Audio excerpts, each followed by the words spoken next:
Isang mapagpalang araw po sa ating lahat.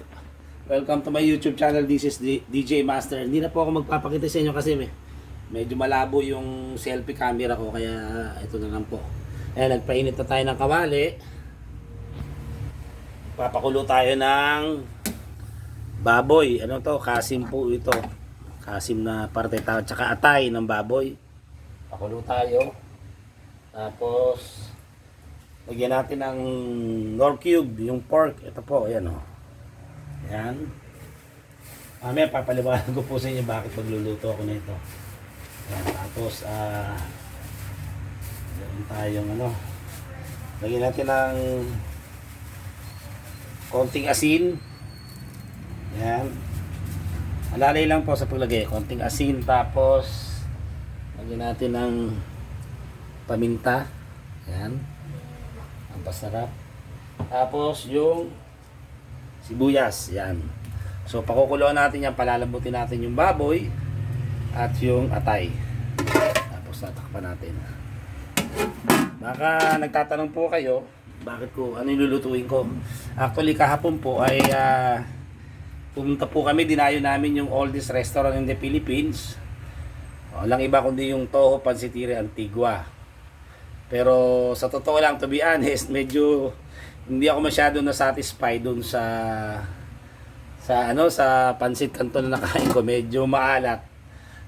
Since nagluluto naman ako, para sa akin lang po ito, hindi sa nagyayabang tayo.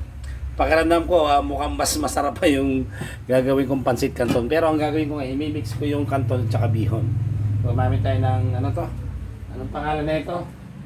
Ano natin, kasi nasa rin po yan. Kung gusto yung masarap na canton, excellent po yung tatak dito po. Yan, huwag yun ang tipirin. Tapos, at saka itong bihon na gagamitin ko, itong super golden bihon yan. So, isi-share ko po sa inyo paano magluto ng masarap na pancit canton with bihon, magkahalo. So, yun po, yan. Mamay balikan natin. Talagang na-challenge na kasi na-expect ko masarap talaga yung pancit. Pero yung fried chicken na kinain namin, pero masarap naman po. Okay, mapakita ko sa inyo mga ingredients natin. Okay mga ka-DJ, ito lang po yung mga basic ingredients ng masarap na mix canton and bihon. Halo natin. Yan lang po, simple-simple. Siyempre, meron tayong repolyo, cabbage, no? Repolyo, iniwa lang natin ng ganyan, maliliit. Tapos haluan ko ng Baguio beans. Tapos carrots at alagyan ko ng bell pepper, yan para masarap. Tapos ito lang po, bawang, hiniwa ko yung pinitpit ko. Tapos sibuyas. Tapos kailangan natin ng paminta. Tapos asukal. Ayan, isang sikreto yan para ma-neutralize yung alat. Tapos yung panimpla natin toyo. Kasi yung pinagpakuluan ng baboy tsaka atay, yun ang pang sasabaw din natin.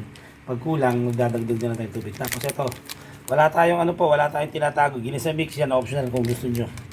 So ito lang po yung basic. Tapos syempre, ito nga, sabi ko sa inyo, yung bihon, yan po yung tatak.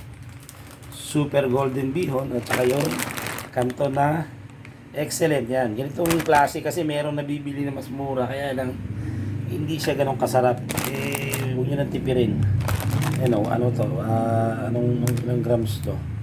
200 grams.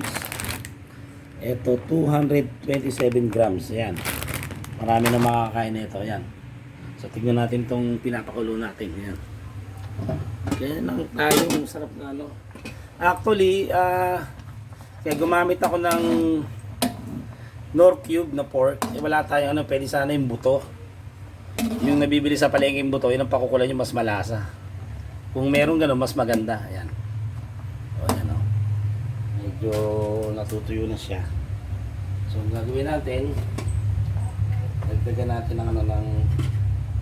ng tubig pa kasi pang sasabaw natin.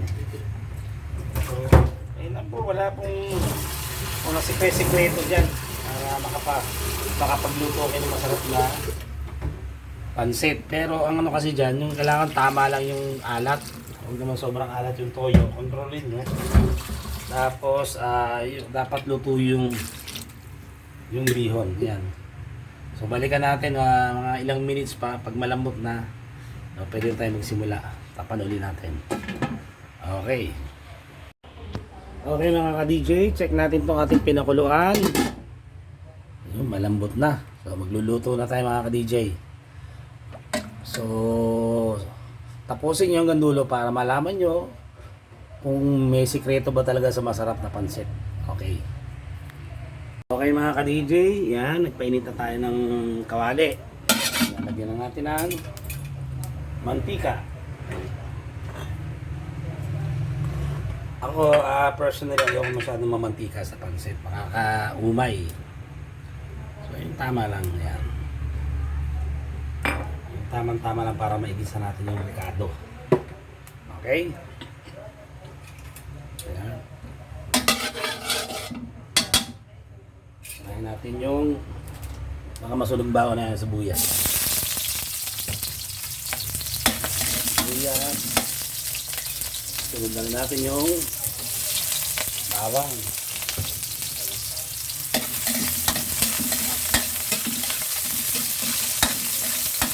Nakatikim na kayo ng masarap na pansit. Hindi na kailangan dumayo pa ng binondo. Kami dumayo pa kami ng binondo kahapon. Tapos ito yung nilagang ang baboy natin, yung kasi matsakatay yan.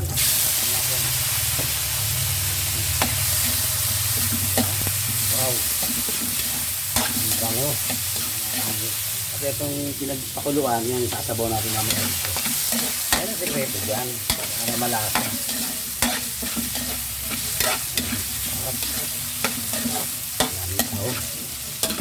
Kahapon, dun sa Toho Pansiteria Antigua, ito rin ang tawag niya. Baboy sa atay. Yan, sekreto dyan. Tapos habang pwede nyo lagyan ng simpla na pamintang durog, gagamitin ko yan.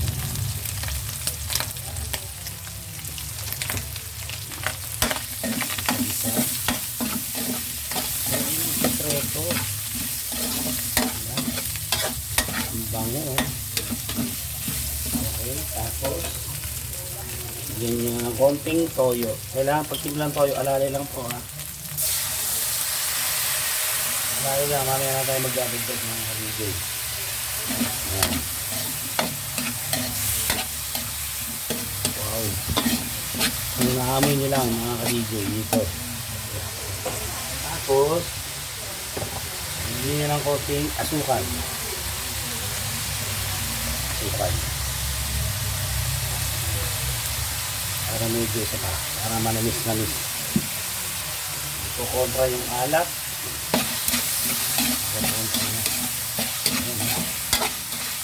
Wow, hindi pa lang manasa na. Pwede rin kasi igisa na yung gulay. Kasi wala ako, hindi na. Sabi na natin, sa huli na yung gulay. Tapos lalagyan na natin itong pakuluan. Sabaw na natin yan mga ka-DJ. Andiyan yung lasa. Mga ka-DJ, dahil medyo kukunti yung pinagpakulan, pwede natin, dadagdagan natin ng konting tubig yan. Tama-tama lang. Masarap kasi sa pansit yung medyo nagtuyo. Mamasa-masa lang mga ka-DJ. Yan sekreto. Okay. Ayan. Diba? Tapos bigyan natin ng konting pampalasa. Yan, optional kung gusto nyo. Tapos tatakpan natin, no? Yan natin. Pagkakulo nyo, tsaka ilalagay natin yung bihon una yan, tapos yung kanton. Okay mga ka-DJ, yan, kumukulo na siya. Pwede natin ilagay yung bihon. Kaya huwag kayong kukurap hanggang dulo, tapusin nyo para malaman nyo kung paano magluto ng masarap na pansit. Ayan, itong mas madaling maluto po ang kanton. Kaya unahin nyo po yung bihon. Ayan. Ayan, dapat lubog para naghihintay na yung biyanan ko. Natin nasa na. Takpan uli natin. Ito magdadagdag pa tayo ng toyo. Nakita yung sa itsura. Actually pwede na. Pwede lang. Pwede lang. Alalay lang pa mga ka-DJ.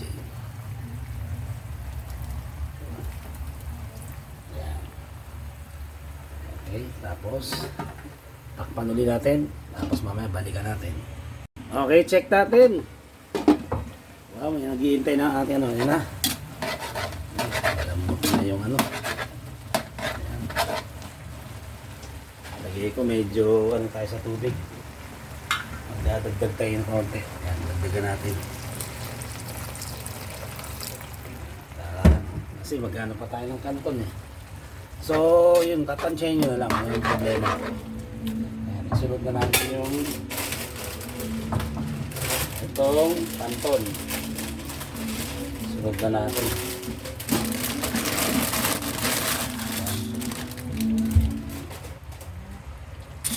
Ayan, mga ka-DJ. Ayan.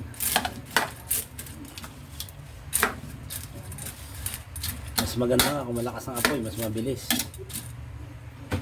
Ayan mga ka-DJ. Lagyan pa natin konti. Ayan. Tapos takpan uli natin. Tapos balikan natin. Tapos isusunod na natin yung gulay. Okay mga ka-DJ, check uli natin. Ayan.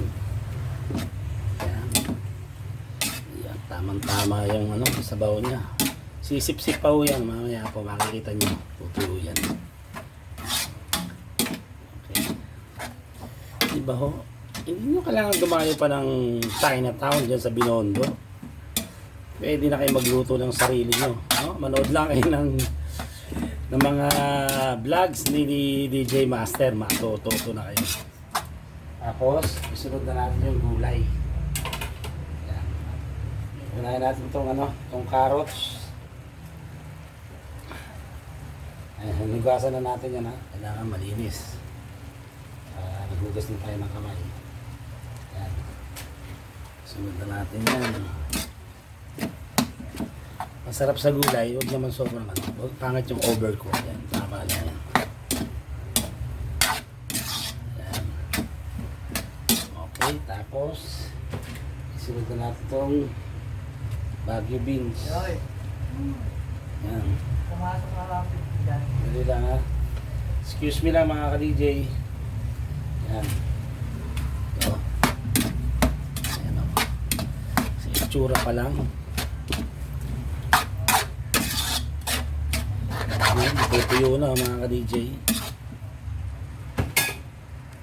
Dagdag pa tayong konti. Walang problema. Adjust lang po. Ayan. May titikman natin kung magdadagdag pa tayo ng toyo. Di ba lang medyo matabang, mas madaling habulin. Kesa umalat na po, mas mahirap. Actually, tikman natin kung ano. Tikman natin yung ano, yung sarsa kung okay, tama lang. Hindi pa siya ganun kaalat. Dadagdag pa tayo ng konting toyo.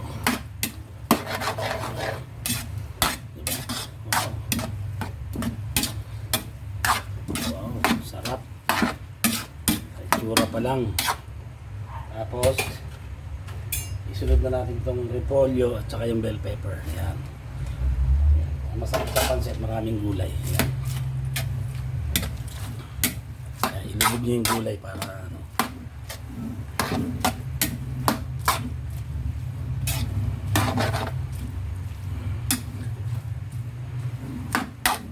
Wow. Tingin ko konti pang tubig, medyo ano, para hindi siya dry. Yan, ubos na natin. Okay, tapos takpan ulit natin. Pero natikman ko na, dagdag tayo ng konting toyo ulit. Lalay lang. Yan. Saka sa kulay po, makikita nyo kung maputla.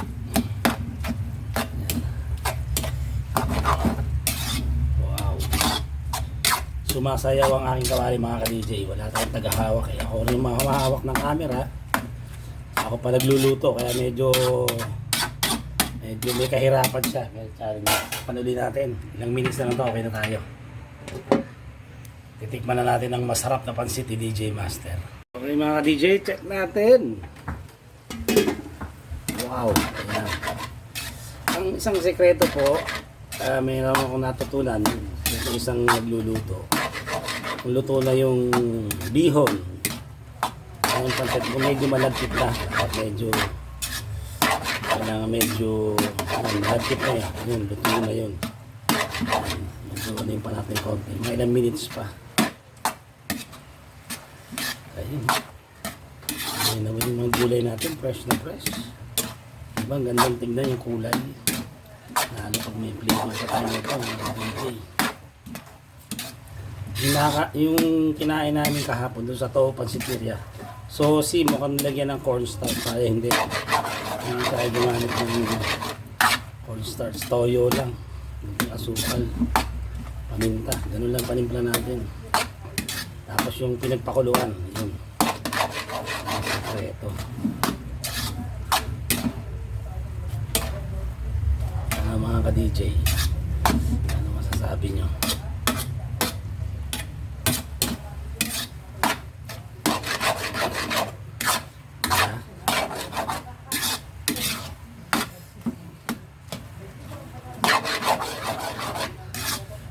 Okay mga ka-DJ, for plating na tayo mga ka-DJ.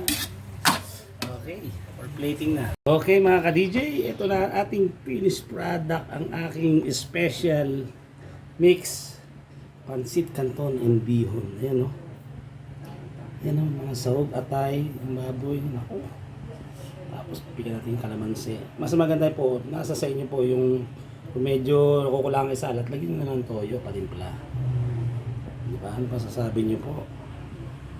Yung kinain namin kahapon, 255. Mas maliit dito. Ito, pag binenta ko to, pwede nang ano. Mga, ano ba, isang order, 300. Ang tao na, 4 na tao. Diba? So, titikman na natin mga ka-DJ. Okay mga ka-DJ, titikman na natin. Kuha tayo ng konti. Ayan. Yung medyo may taba-taba. Masarap. Tapos may atay. Excited na ako. Tapos may mga gulay kasi nagpapasarap dyan eh. Yan. Tapos bigyan natin ng konting kalamansi. Okay. Ito na. Hindi tayo magpapakatotoo lang tayo kung talagang pasado hindi.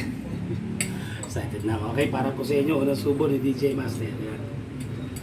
Kasi talaga medyo nakulangan ako sa Toho Pansiteria sa Binondo. Ayan. Parang ayaw pakuha. Okay mga ka-DJ. Para po sa inyo. Medyo mainit.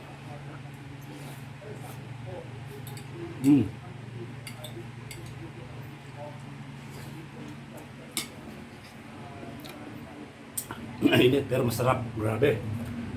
Tamang tama lang yung hindi siya maalat. Hindi naman matabang. Tapos medyo hindi siya basa, no? May sauce ng konti. Isa pa.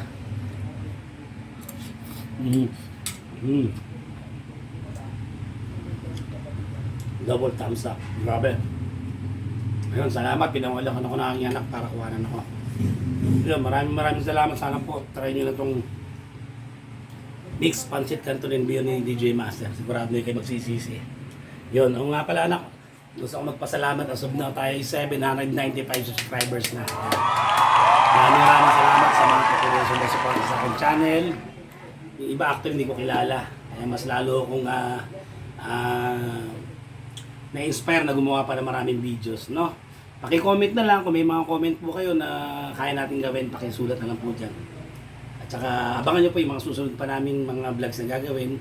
Kaya yung mga hindi pa nakakapag-subscribe dyan, baka pwedeng maglambing naman, baka pwede kayo mag-subscribe sa aking channel na Azucena TV. Yan, nakita nyo.